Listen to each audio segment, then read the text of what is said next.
వారి మాటలు చెప్పవలసిందిగా కూర్చున్నాం.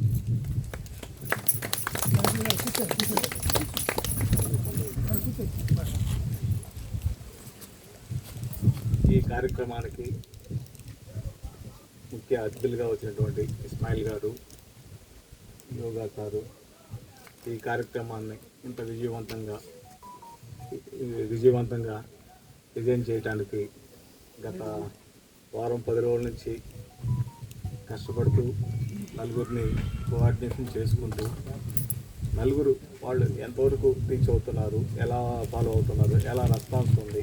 అంటే అన్ని కార్యక్రమాలను కూడా ఒక డిజైన్ చేసుకొని చేసినటువంటి రాఘవ గారికి, రాఘవ సార్ చెప్పినట్టు 10 మంది ఎవరికి ఏ పని అయితే చెప్పాలో ఆ పని చెప్పేసి ఆ 10 మంది ద్వారా అందరినీ కోఆర్డినేషన్ చేసుకుంటూ ఫస్ట్ ఒకటి ఆలోచిస్తారు, వచ్చిన వాళ్ళు సంతోషంగా ఉండాలి, ఆనందంగా ఉండాలి, నలుగురు హ్యాపీగా ఉండాలి అంటారు. ఈ ఫ్యామిలీ క్లబ్ సభ్యులందరూ రావడానికి కూడా అవకాశం కల్పించినటువంటి శుభోదయ రిసార్ట్స్లో ఉన్న గ్రూపు వాళ్ళందరికీ కూడా కృతజ్ఞత తెలియజేస్తూ మీ అందరికీ మరొకసారి నమస్కరిస్తూ సెలవు తీసుకుంటున్నాను.